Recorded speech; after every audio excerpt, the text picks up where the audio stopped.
The rain didn't ask permission before it soaked through Miss Josephine's only good church dress. Just like life never asked before it took everything else from her. At 68, Miss Jo's arthritic fingers clutched her plastic shopping bag umbrella patch as Harlem's afternoon downpour punished the cracked sidewalk. $7 nestled in her purse, enough for dinner or tomorrow's bus fare, but not both. Third cleaning job of the day waited 6 blocks away. That's when she saw him, tall, sharp suit now dampening, standing helplessly beside a sleek black Bentley with a flat tire outside Sylvia's restaurant. Young enough to be her son, old enough to know better than to wear Italian leather in this weather. "You need help, baby?" she called out, shuffling closer. His frustrated expression melted when she approached. Miss Jo didn't hesitate, sharing her makeshift umbrella and pressing her bus fare into his palm for a cab.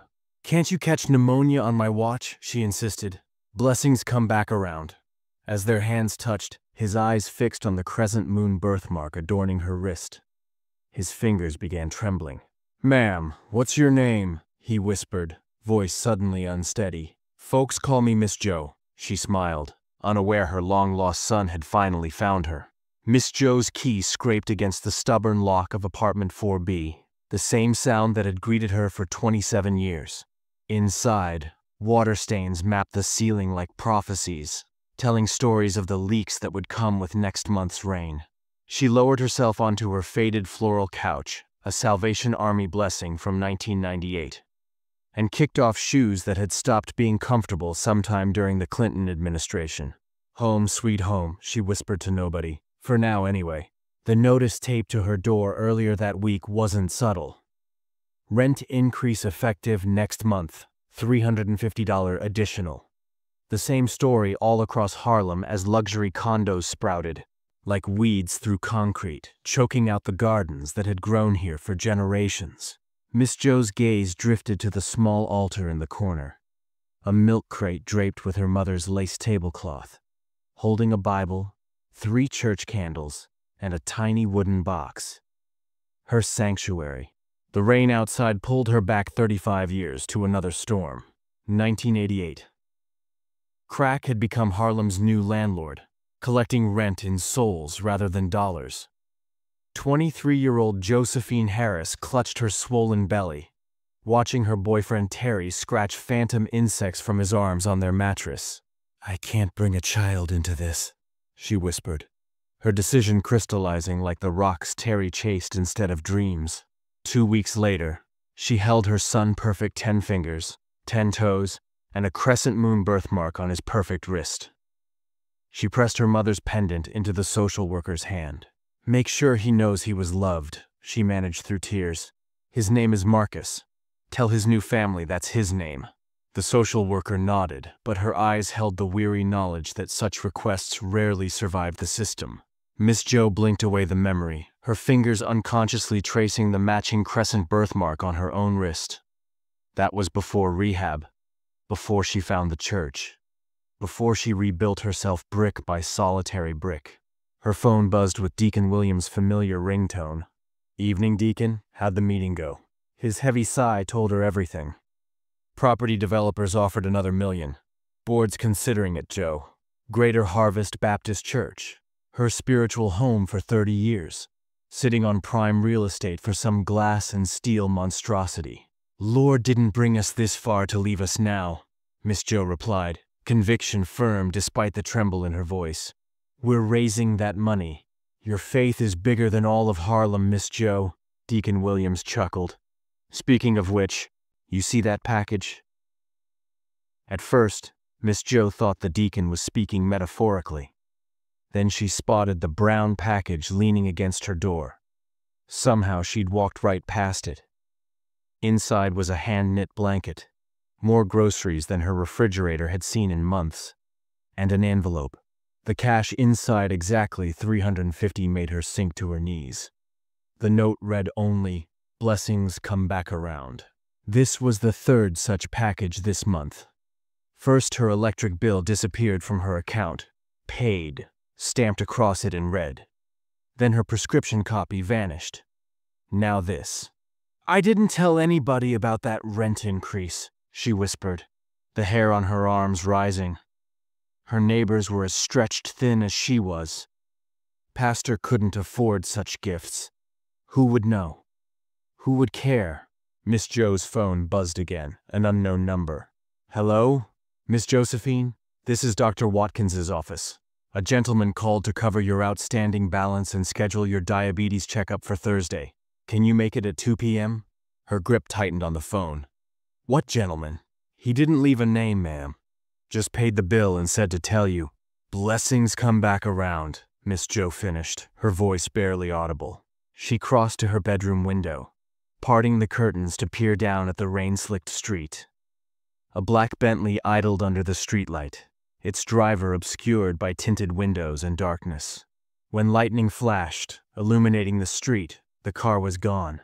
Miss Jo carefully opened her wooden box, removing a yellowed hospital bracelet and the only photos she had, her pregnant belly, her young smile full of hope before the world taught her otherwise.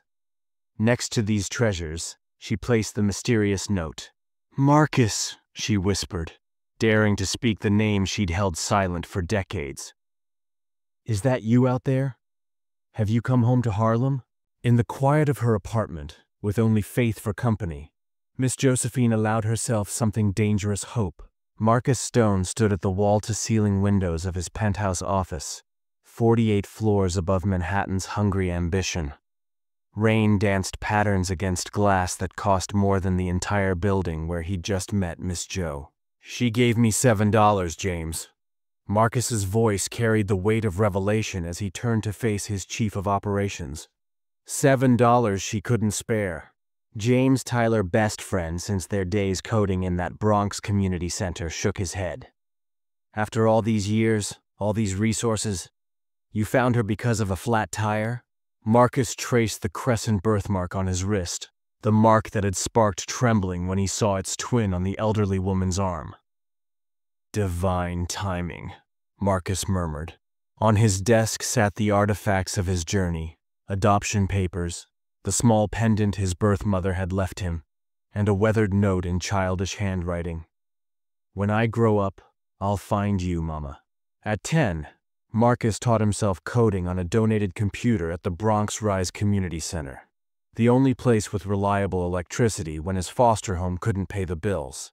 At 16, he sold his first app. At 24, Stone Technologies launched, bringing high-speed internet to underserved communities while other tech giants deemed them unprofitable markets. Now, at 35, Marcus Stone commanded a tech empire valued at $4.2 billion with offices in 12 countries.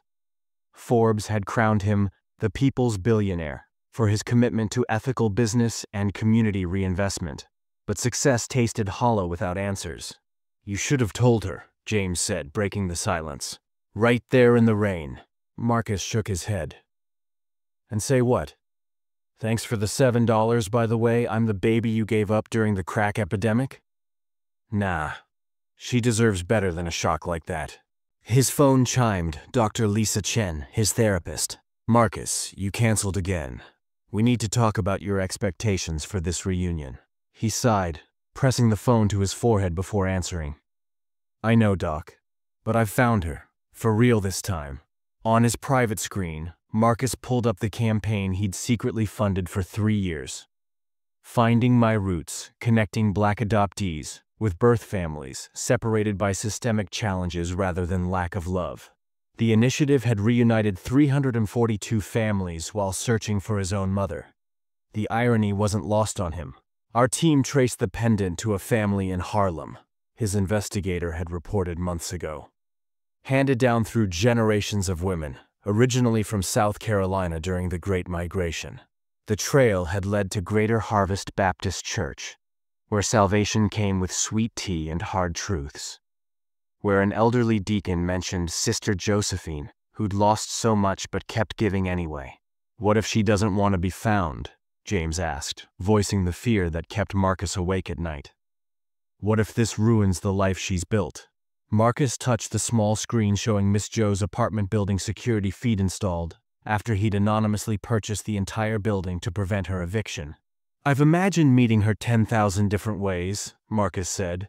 Not once did I picture her giving me bus fare in the rain. He watched her move slowly around her apartment. How she massaged her swollen knees. How she counted pills carefully, rationing them between paydays. How she prayed before eating her modest dinner. His eyes burned with unshed tears. "She named me Marcus," he whispered. "The social worker told my adoptive parents. They honored it. The only thread connecting me to her." James placed a hand on his shoulder. "So what's the plan now, brother?" Marcus straightened, decision crystallizing. "I need to know her first. The real her, not just my fantasy mother. I need to be sure this reunion heals rather than hurts." He picked up his phone, sending a text to his assistant. "Schedule cleaning service for Stone Tech headquarters tomorrow. Specifically request Harlem home helpers. Ask for Miss Josephine Harris personally." "James, remember how we always talked about opening a tech center in Harlem?" James raised an eyebrow. "Yeah? Let's do it. And let's start with saving Greater Harvest Baptist Church." Marcus glanced at the small wooden box that had arrived from the private investigator that morning, containing a faded photograph of a young pregnant woman with Miss Jo's smile and his own determined eyes. "My mother survived crack-era Harlem, poverty, and heartbreak, yet still gives strangers her last $7. Marcus's voice swelled with pride and purpose. "I need to be worthy of that woman before I tell her who I am." Outside, the rain continued, washing Manhattan clean, while inside, a son prepared to rebuild his mother's world one blessing at a time. Miss Jo's bones protested as she pushed her cleaning cart into the gleaming lobby of Stone Technologies, a building so polished it made her wonder if it even needed cleaning. The security guard checked her ID twice. "You're personally requested, ma'am," he said with unusual deference. Harlem home helpers rarely sent her to Manhattan high-rises. Usually she cleaned small businesses where owners haggled over every dollar.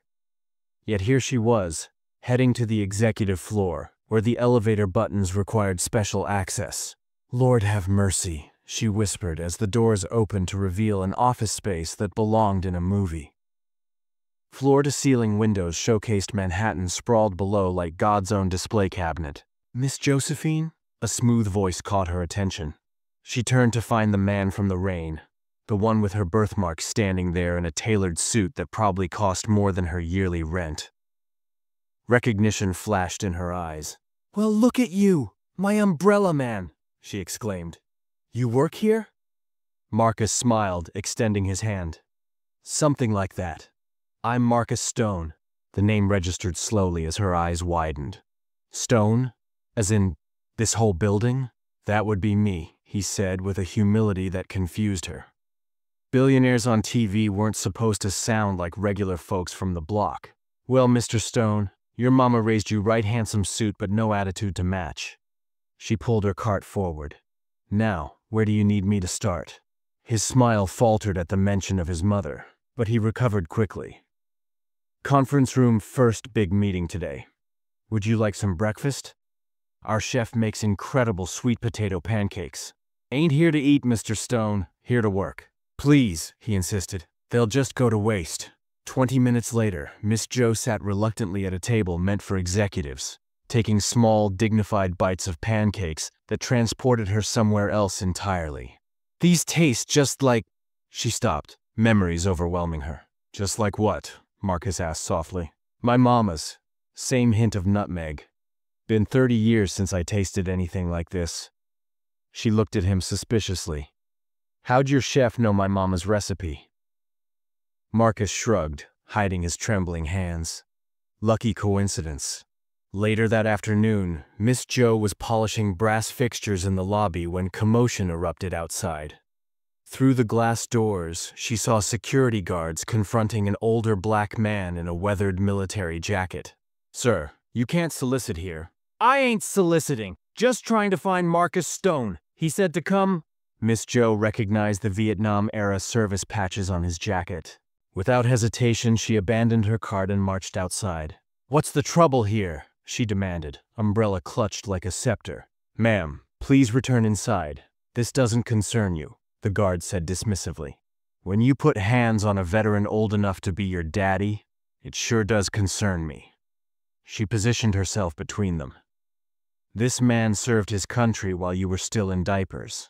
He's been loitering, he's been waiting," she corrected. "There's a difference. Now what do you need, sir?"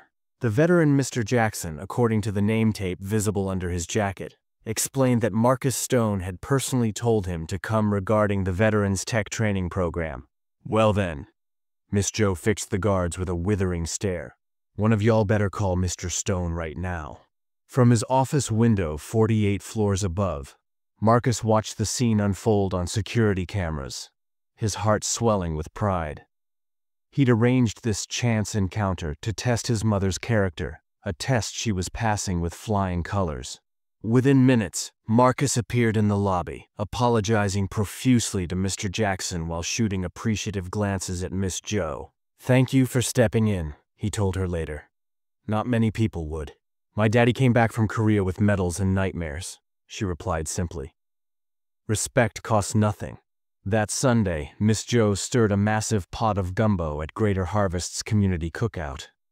The church fundraiser had drawn a decent crowd, but they needed miracles to reach their goal. "Sister Joe, someone here asking for you," Deacon Williams called. She turned to find Marcus Stone dressed down in jeans and a simple button-up standing awkwardly with James beside him. "Mr. Stone, what brings you to our humble gathering?" "Heard this was the best food in Harlem," he said, eyes crinkling. "And please, it's just Marcus." Before she could respond, Pastor Jenkins swooped in, clearly recognizing the billionaire in their midst. "Mr. Stone, what an honor! We've heard about your community initiatives," Marcus politely redirected. "Actually, I'm here for Miss Josephine's cooking. I hear it's legendary." Minutes later, Miss Joe watched nervously as Marcus took his first bite of her gumbo. His eyes closed involuntarily. "This rice, it's different," he said. "Red rice. Low country style," she replied. "My grandmother taught my mama, who taught me. South Carolina tradition." Marcus set down his spoon, emotion crossing his face. "My adoptive mother could never get this right. Said my birth mother left a note saying it was my heritage." The ladle nearly slipped from Miss Joe's fingers. "You're adopted?" "Yes, ma'am. Been searching for my birth mother for years." His eyes locked with hers. "She gave me up during hard times in the 80s. Left me her family pendant crescent-moon design."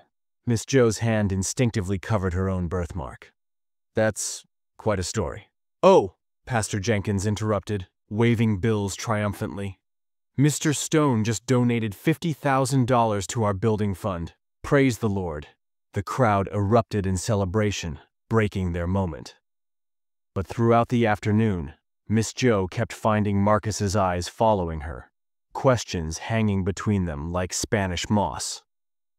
Tuesday evening, Miss Joe's phone rang as she was preparing for bed.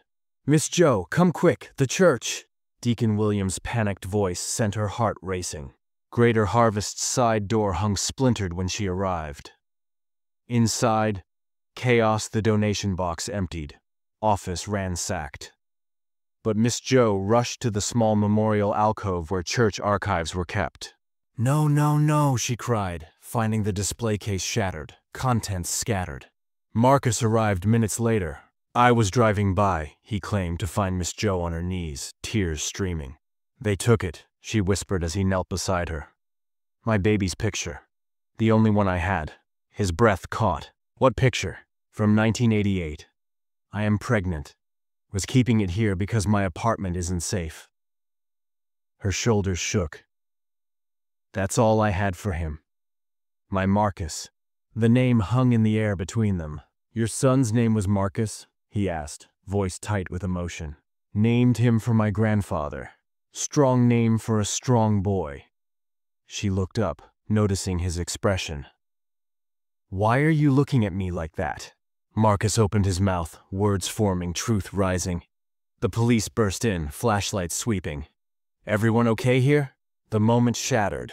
Later, as Miss Joe sat dejected on the church steps, Marcus approached carefully.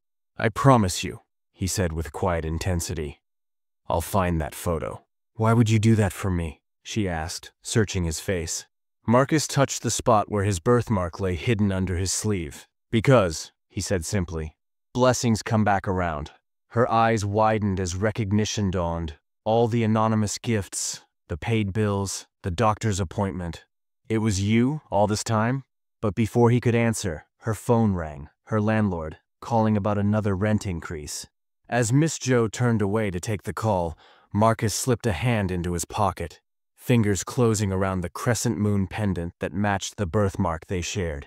Soon, he thought, very soon. 3 days after the church break-in, Marcus stood in Miss Joe's apartment doorway, heart hammering against his ribs. "Mr. Stone, Marcus, I told you this ain't necessary," she protested, embarrassed by her humble dwelling. "Please," he insisted. "After everything you've done for the church and the community, let me help with your housing situation." She reluctantly led him inside. Marcus's eyes swept over the space-taking in the water stains, the carefully mended furniture, the altar in the corner. Then his gaze locked onto something that made his breath catch. A colorful quilt draped across her bed.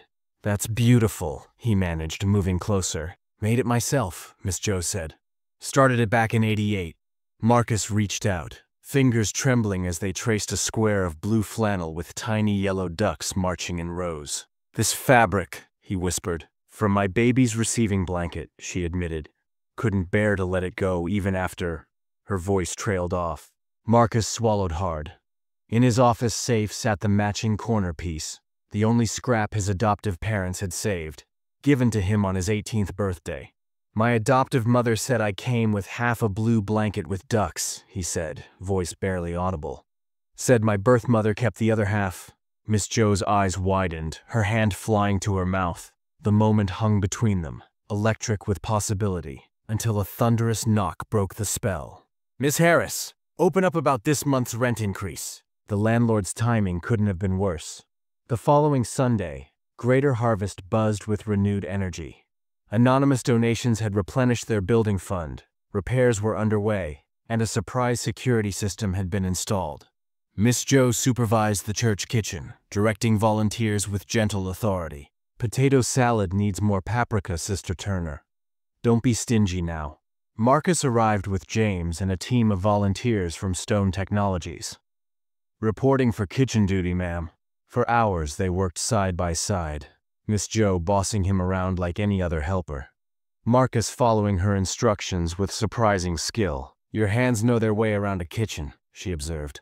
"Foster mom number 3, Mrs. Jefferson in the Bronx, taught me cooking kept boys out of trouble." When Deacon Williams shared a corny joke, Marcus's laugh rolled out deep and melodic, starting low then breaking into a distinctive 3-note pattern. Miss Joe froze, a serving spoon suspended midair. "What's wrong?" Marcus asked. "That laugh," she whispered. "My daddy laughed just like that, start low, then boom, boom, boom at the end. Never heard anybody else with that laugh." Marcus quickly busied himself with stirring, hiding the emotion on his face.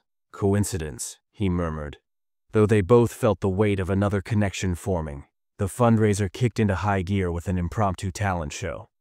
Miss Joe reluctantly agreed to perform after much coaxing. "Haven't sung in public since choir days," she protested. When she took the microphone, years melted away. Her voice rich and soulful filled the church with an old gospel standard. "His eye is on the sparrow." The congregation swayed, mesmerized by the power coming from such a small woman. On the third verse, something extraordinary happened. Marcus began humming harmony-perfect, instinctive harmony in a distinctive pattern that made Miss Joe's fingers slip on the microphone. It was her father's style, a distinctive way of harmonizing that she'd never taught anyone. When she finished to thunderous applause, she found Marcus waiting in the wings, confusion etched across his features. "How did you know that harmony?" she demanded. "I don't know," he admitted. "It just felt right, like I'd heard it before." Their eyes locked, unspoken questions swirling. Pastor Jenkins interrupted, announcing Marcus's latest donation toward saving the church. "DNA don't lie," whispered an elderly church mother nearby. "That boy moves just like your daddy did, Josephine." The following Tuesday, Miss Joe was cleaning Marcus's office when his rival CEO, Victor Reynolds, arrived unannounced. "Mr. Stone isn't available," she said firmly, positioning herself between Reynolds and Marcus's desk. I know who you are, Josephine Harris, Reynolds said, voice slick with malice. Got quite an interesting past, don't you? 80s were rough in Harlem. Miss Jo's spine stiffened. We all got pasts. Indeed. I wonder what the press would make of St. Marcus Stone's connection to a former… That's enough, Marcus's voice cut through as he entered. Miss Jo, could you give us a moment? She left reluctantly, but lingered outside the door. Stay away from her, Marcus growled inside. Touching, Reynolds replied. My investigator found something interesting in your birth records and her history. Imagine the headlines. Billionaire's mother, from crack house to cleaning lady. Stock would plummet overnight. When Miss Jo returned later, she found Marcus staring out the window, tension radiating from his shoulders. Someone threatening you? She asked directly. Marcus turned, his expression vulnerable. Someone is threatening us. Us? She echoed. From his pocket, Marcus slowly withdrew a crescent-moon pendant, identical to the one in her wooden box. Miss Jo, he said softly, I think it's time we talked about 1988. Before she could respond, her phone rang. Deacon Williams, voice frantic. Miss Jo, the church is surrounded by news vans. Someone leaked that Stone Technologies is buying the whole block. They're saying we made a deal to sell out the community. Marcus's face was drained of color. Reynolds had made his move.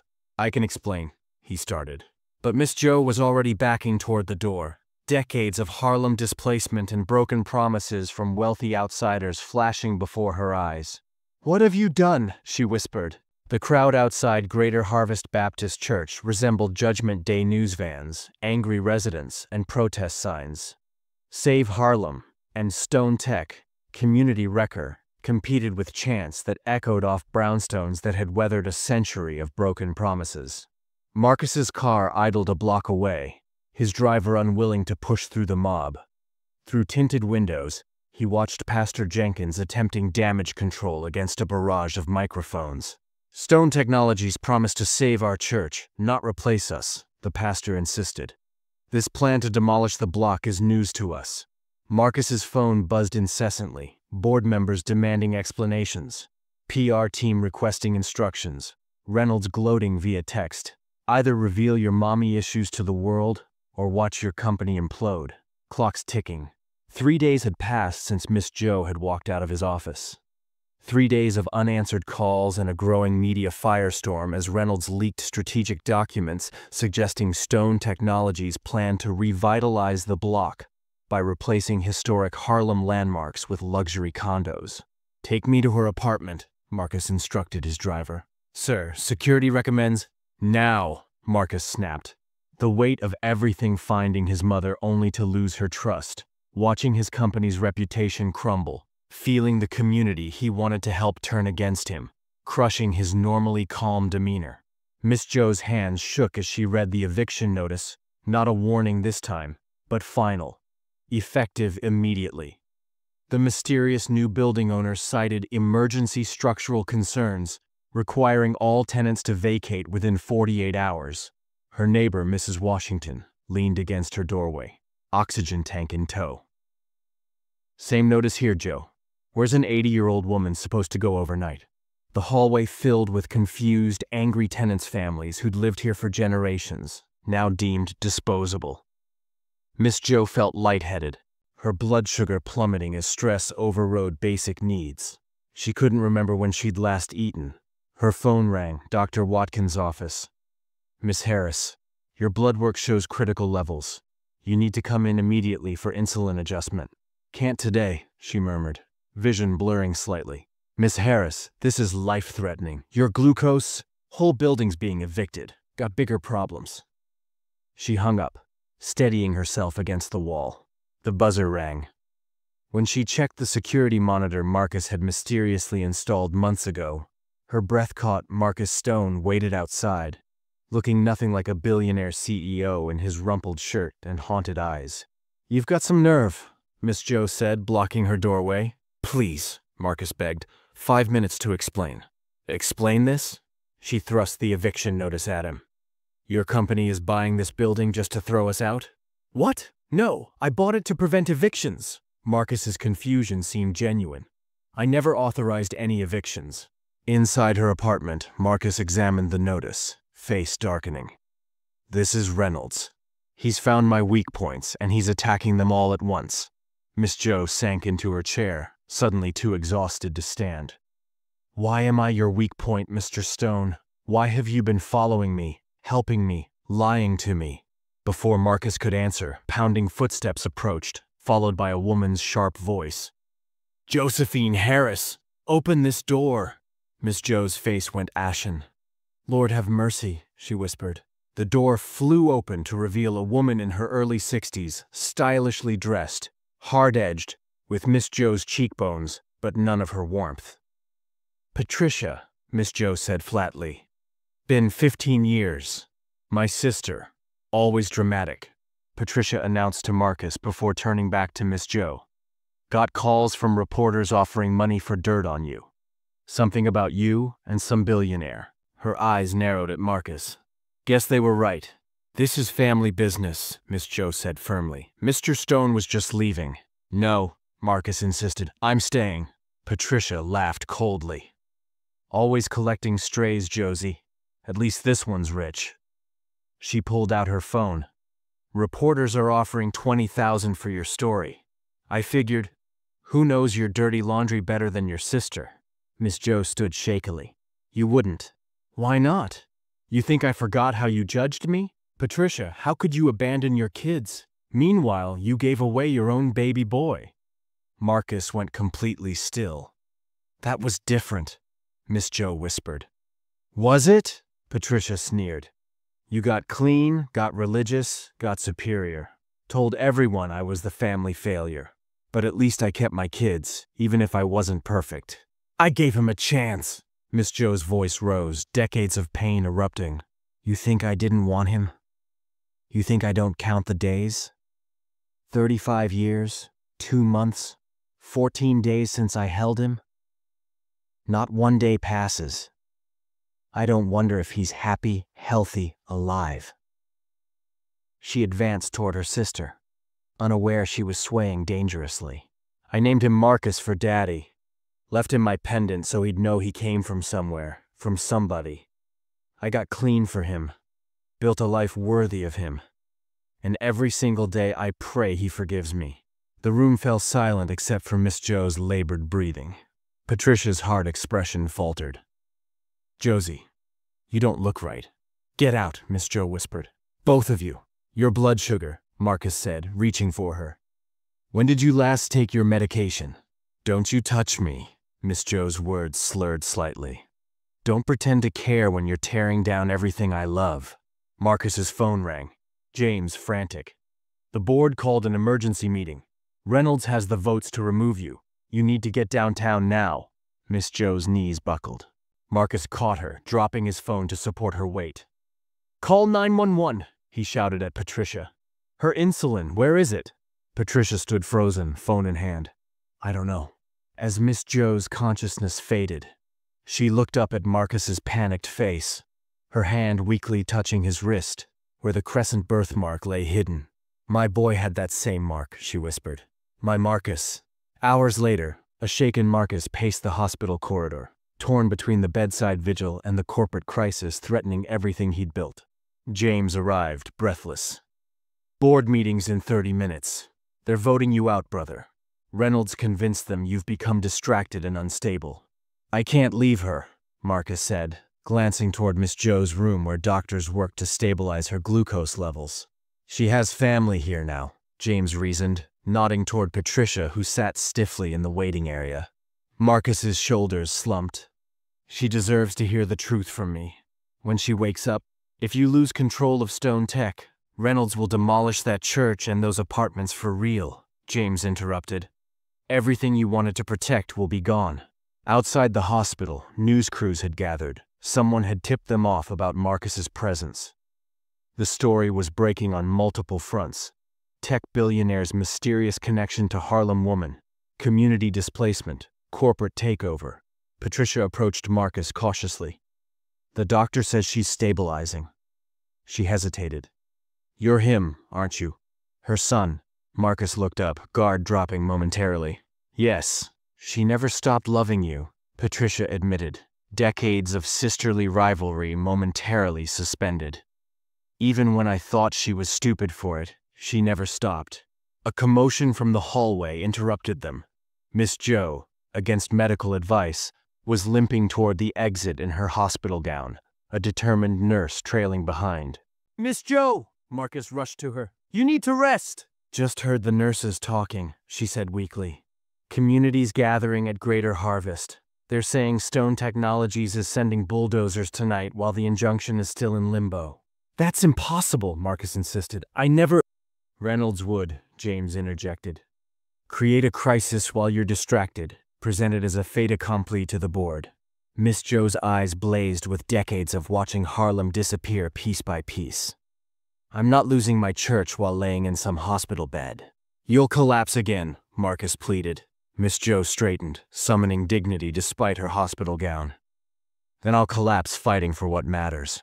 Stone Technologies' bulldozers sat like yellow beasts before Greater Harvest, held at bay only by a human chain of community members, church elders, local business owners, children and grandchildren of Harlem's glory days. Police officers stood uncomfortably between the protesters and hard-hatted workers who claimed they had proper permits. When Marcus's car arrived, the crowd parted, not in deference but accusation, angry voices rising. "There he is. Thought you were different. Snake in a suit." Miss Joe insisted on walking herself, refusing Marcus's arm despite her weakness. Patricia trailed behind, filming everything on her phone. Reynolds stood near the church steps, orchestrating his coup d'etat. His smile faltered when he spotted Marcus. "You're supposed to be at the board meeting," he called out. "It started 10 minutes ago. You engineered this," Marcus replied, voice carrying across the suddenly hushed crowd. "Created crisis after crisis to distract me. Business is business," Reynolds shrugged. "You became a liability when you started prioritizing personal matters." His gaze slid meaningfully to Miss Joe. Deacon Williams pushed through the crowd. "Miss Joe! They're saying they have legal permits to start demolition tonight." Marcus stepped forward, prepared to reveal everything: his identity, his intentions for the community, Reynolds' manipulation. But Miss Joe moved faster, her small frame positioning itself before the congregation that had been her true family for decades. "This church took me in when I was broken," she announced, voice weak but carrying. "When crack had stolen my life, my hope, and yes, my child." She looked directly at the news cameras. "I gave my baby boy up in 1988, the worst day of my life, but I did it out of love, not convenience." Gasps rippled through the crowd. Miss Joe had never spoken publicly about this part of her past. That boy would be a man now 35 years old. "I pray he became someone who understands that buildings aren't just bricks. Communities aren't just real estate opportunities." Her eyes locked with Marcus's, something shifting in her gaze: recognition, question, hope. Reynolds stepped forward, sensing danger to his plan. "Very touching. But business decisions aren't made on sentimentality." "No," Marcus said loudly, moving to stand beside Miss Joe. "They're made of values. Stone Technologies was founded to build up communities, not tear them down." He faced the crowd. "I grew up in foster care, 7 homes in 16 years. I know what it means when people say it's just business while destroying what others call home." The crowd's energy shifted, confusion replacing outright hostility. Reynolds sneered, playing his final card. "How convenient. While we're sharing stories, maybe tell them who you really are, Marcus. Or should I let your birth mother do that?" The crowd went silent. Miss Joe's eyes widened as pieces fell into place. The birthmark, the laugh, the pendant, his name. "Marcus?" she whispered. Before he could answer, Reynolds stepped aggressively toward them. "This whole spectacle is a family reunion at stockholders' expense." Miss Joe, seeing his movement as a threat to Marcus, instinctively positioned herself between them, protective maternal instinct overriding all else. The quick movement was too much for her weakened state. Her eyes rolled back as she crumpled toward the church steps. "Mom!" Marcus cried out, catching her before she hit the concrete. The word echoed across the suddenly silent crowd. As sirens wailed in the distance, Marcus Stone, billionaire, CEO, lost son cradled his unconscious mother in his arms. 35 years of separation collapsing in a single moment of pure, unguarded truth. "Please," he begged her still, tears streaming openly down his face. "I just found you. Don't leave me now." White hospital walls dissolved into memories as Miss Jo floated through fragments of her past. Her father's laugh, her son's tiny fingers, a blue blanket with yellow ducks, and Marcus Stone's face hovering between them all. She resurfaced to beeping monitors and hushed voices. A large, warm hand held hers, thumb absently tracing her crescent-moon birthmark. "Been holding my hand like that since you were 2 hours old," she whispered, eyes still closed. The hand tightened. "You're awake," Marcus's voice cracked. Miss Jo opened her eyes to find him slumped in the hospital chair, tie discarded, stubble darkening his jawline. Not the polished billionaire. Just a man who hadn't left her side in 36 hours. "How long have you known?" she asked. "Suspected when I saw your birthmark that first day in the rain. Knew for certain after finding the church photo. Had DNA confirmation 2 weeks ago." His eyes never left her face. "How did you know?" Miss Jo's laugh emerged as a weak rasp. "A mother knows her child. Your daddy's laugh. My daddy's walk. And that look you get when you're thinking hard, that's all me." She reached up to touch his face, fingers trembling. "Let me look at you properly." Marcus leaned forward into her touch, 35 years of emptiness filling with her gentle examination. "My baby," she whispered, "my Marcus." Something broke inside him. The careful control, the practiced CEO polish. He pressed his forehead to hers, shoulders shaking with silent sobs. "I looked for you," he managed. "All my success, everything I built, it was to have the resources to find you. And I cleaned bathrooms so you could be proud of the woman your mother became," she replied, tears streaming freely.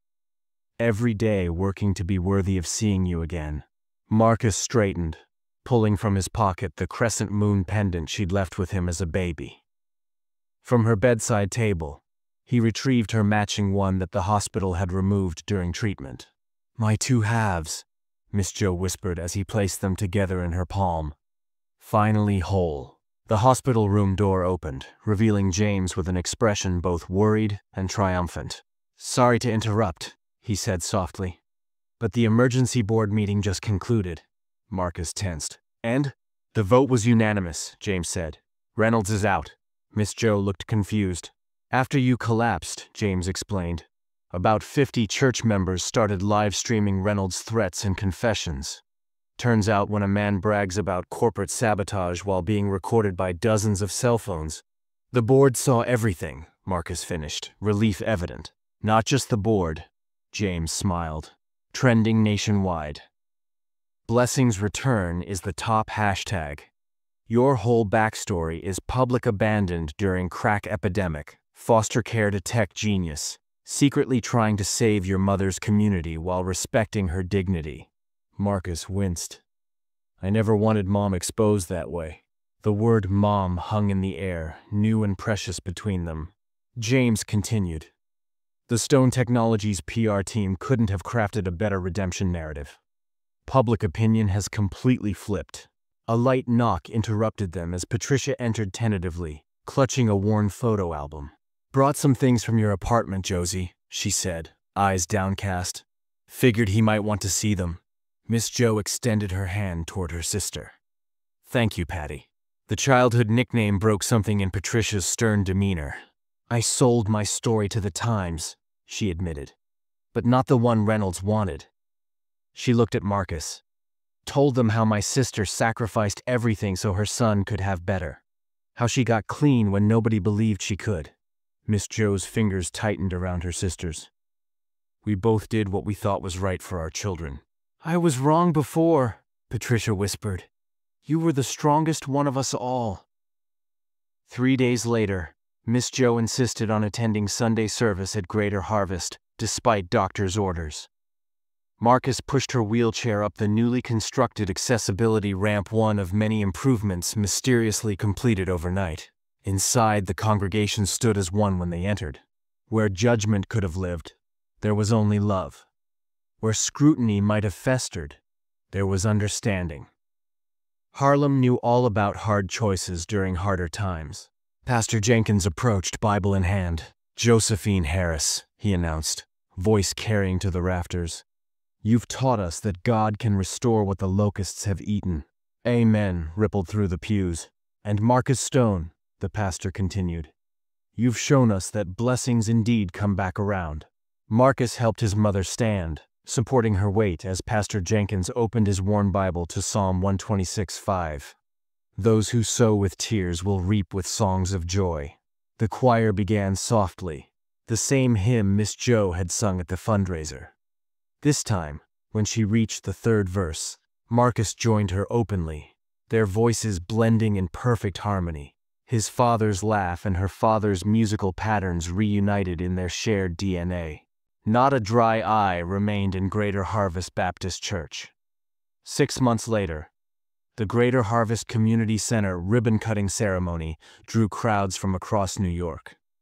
Where once stood abandoned buildings, now rose a complex bearing both the church's original facade and state-of-the-art facilities behind it.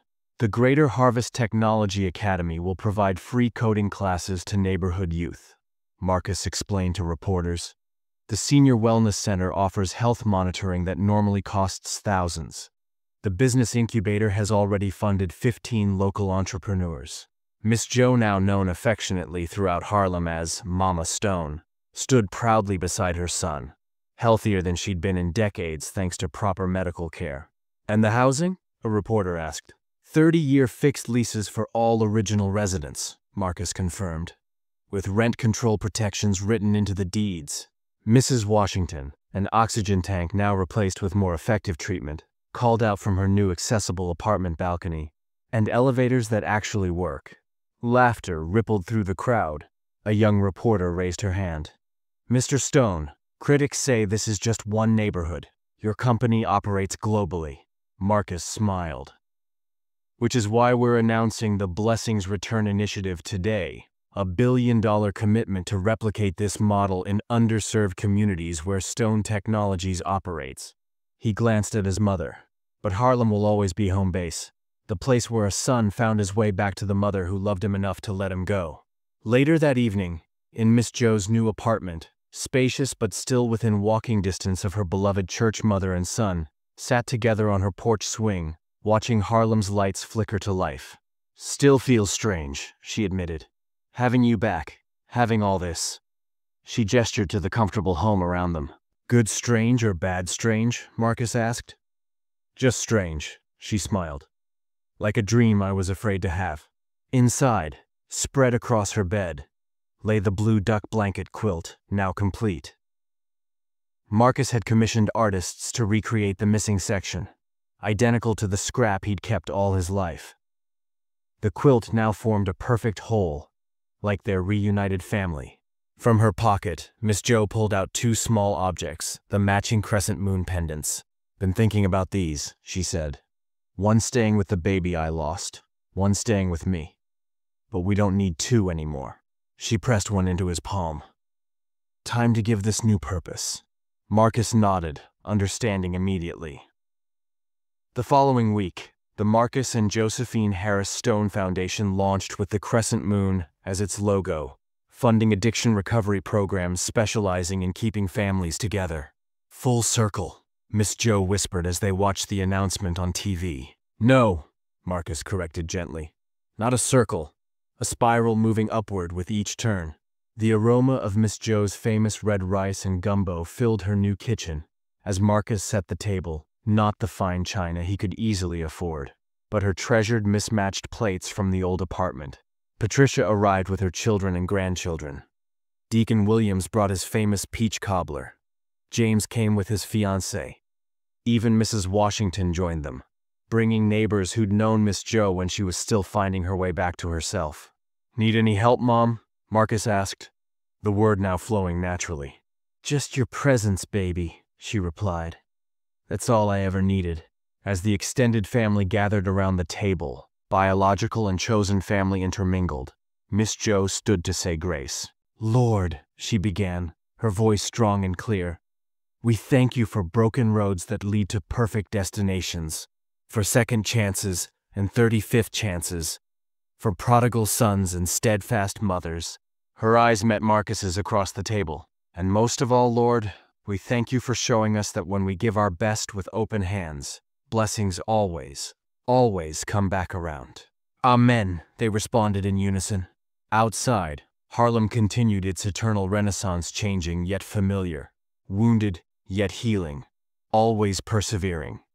Inside, a mother and son, separated by circumstance, reunited by fate, bonded by love, began writing the next chapter of their extraordinary, ordinary lives. As Miss Jo watched her son laughing with his newly discovered family, she remembered the rainy day when she'd given her last $7 to a stranded stranger. Some might call it coincidence, some might call it divine appointment. Miss Jo simply called it coming home.